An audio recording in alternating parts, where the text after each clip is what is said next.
Olá, bem-vindos a mais um vídeo do Cine 7 e está começando a temporada do terror.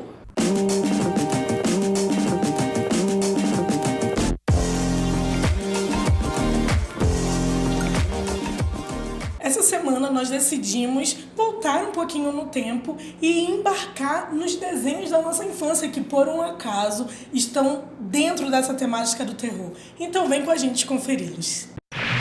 Interrompemos este programa para levar até vocês o programa do Coragem, o Cão Covarde, estrelando Coragem, o Cão Covarde. Para começar, a gente tem um personagem que é muito carismático.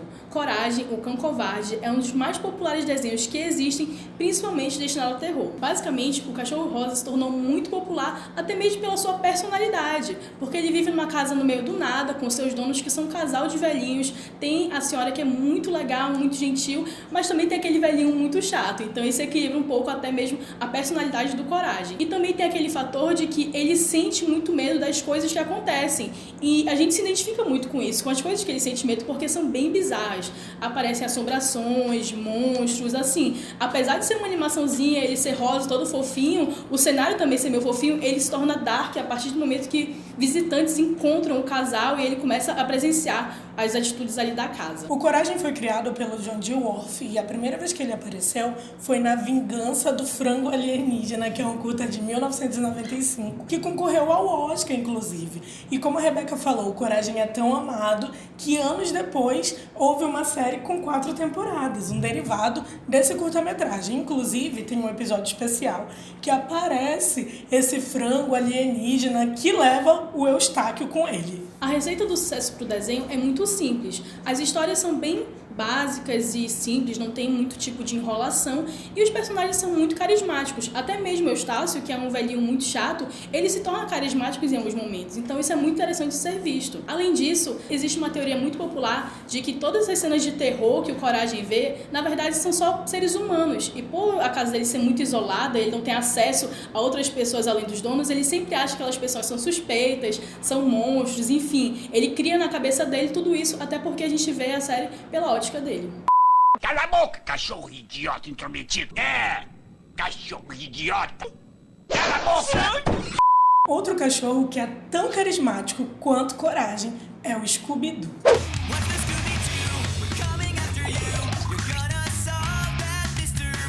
Ele foi criado em 1969 como resposta aos desenhos violentos que tinham na época. E ele é tão querido, conquistou tanto público, que desde lá ele já teve várias versões. Entre essas versões a gente tem o Que Há de Novo Scooby-Doo, Scooby-Doo, Cadê Você?, o Pequeno Scooby-Doo e até mesmo um derivado com o sobrinho do Scooby-Doo, o Scooby-Loo. A trama do desenho ela é muito simples. Ela apresenta um grupo de jovens /adolescentes, que são acompanhados de Scooby-Doo, o cachorro, e ele é até o personagem principal. Isso é muito bacana de observar, que na verdade o animal se torna o ponto de visão para todo episódio, assim como a gente falou lá do Coragem. E eles sempre se encontram numa situação de mistério para resolver algum tipo de situação. É sempre deixado meio que na mão deles, apesar de até às vezes existir a presença de um policial, uma pessoa que seja encarregada sobre isso. Mas no final das contas, todos se tornam suspeitos. E geralmente a pessoa que é menos suspeita é o grande vilão.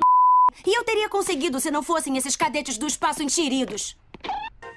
E poderia ter dado certo também, se não fosse por esses pirralhos e esse cachorro idiota. E eu teria conseguido se esses guris não aparecessem. E aí rola aquela situação de que sempre um monstro é, na verdade, uma pessoa escondida por uma máscara. Mas a Velma sempre desconfia da pessoa certa. A Velma sempre desconfia da pessoa certa. Ela é mais inteligente do grupo, né? Sim, existe uma teoria de que muitas vezes a Daphne e o Fred somem e fica só a Velma, o Salsicha e o Scooby, que é porque eles são os personagens centrais, os personagens mais espertos e com quem os Salsicha e o Scooby-Doo, como a gente sabe, são aqueles que os monstros sempre procuram. Sim, e também é quem mais contribui pra trama, né, no caso da Velma. Pra quem acompanha seriados de Scooby-Doo, pode não achar que a série é tão de terror assim, até porque ela também fica limitada ali à programação do canal e também é muito desenvolvido para crianças. Mas nos filmes existe uma pegada muito grande que tende ao terror. Aí ela joga pra zumbis, bruxas, sobrenaturais e tudo que existe nesse mundo. E é bacana observar que na série até existe, por exemplo, muitas cenas de dia, são mais iluminadas, mas nos filmes a maior parte realmente acontece durante a noite. E os desenhos, mesmo sendo em 2D ou em 3D, eles se tornam mais macabros. Já que a gente está falando aqui de adolescentes que resolvem mistérios, um outro desenho nessa pegada é Marty Mystery, que passava na Nickelodeon.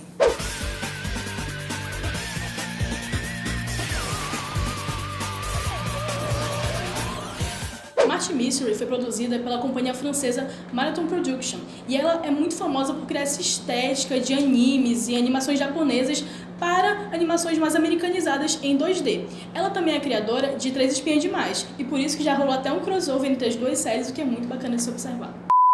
Tia, a chefe do Martin e eu somos velhos amigos. A sua tia é chefe do Martin? Transcendental Ícone Administrativa, TIA.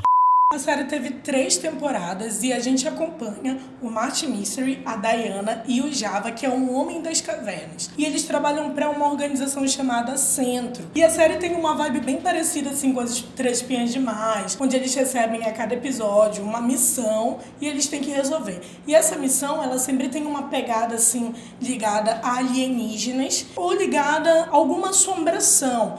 E, diferentemente de Scooby-Doo, que a gente sempre encontra alguém que está fantasiado, nessa série os monstros são reais. Então, por exemplo, no primeiro episódio, piloto da série, eles investigam o bicho-papão. E o bicho-papão sai de um livro mal-assombrado. E para detê-lo, ele tem que retornar para o livro mal-assombrado. Então, realmente tem essa pegada de terror e um pouco do horror cósmico, que a gente viu também no vídeo de subgêneros do terror. Outro desenho que também flerta com o sobrenatural, mas tem uma pegada cômica, é Danny Phantom. Ele vai lutar comigo por você. Ele vai pegar a dona, esposa dele Phantom. Vai pegar a dona, esposa dele Phantom. Vai pegar a dona.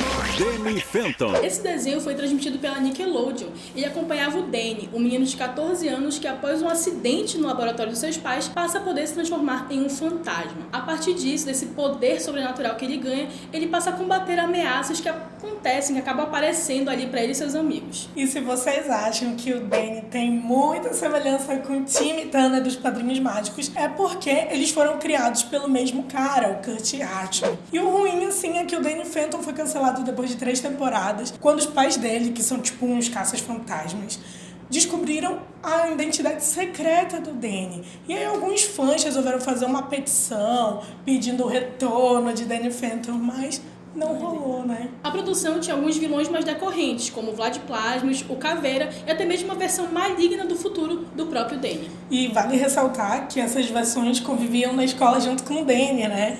Alguns deles eram colegas de classe dele que também tinham esse mesmo poder.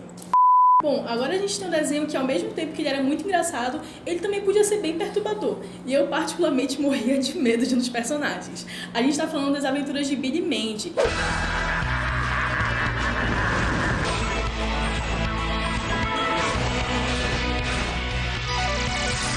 Terríveis Aventuras de Billy Mandy.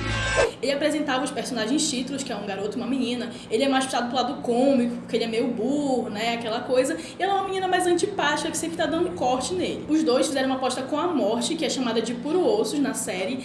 E ele acabou perdendo essa aposta e virando escravo deles, digamos assim. E aí eles vão pra várias aventuras que sempre rendem aquela pegada mais sobrenatural. A série se passa em Andesville, que é a cidade natal do Billy e da Mandy.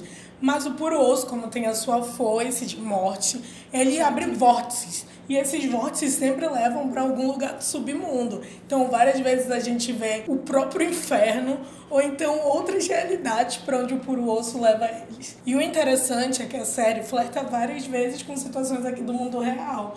Um dos episódios, um filme de Billy Mandy, é sobre o Natal e eles precisam substituir o Papai Noel porque ele tá na lista da morte.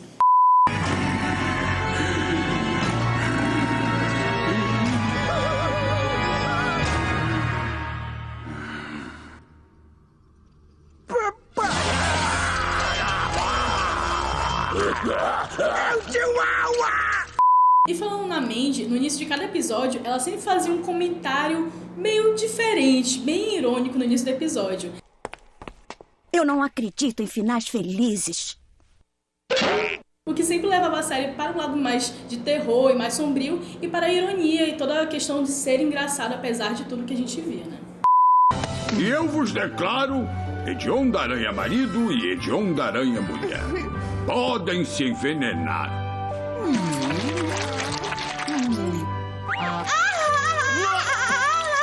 Foi mesmo perturbador.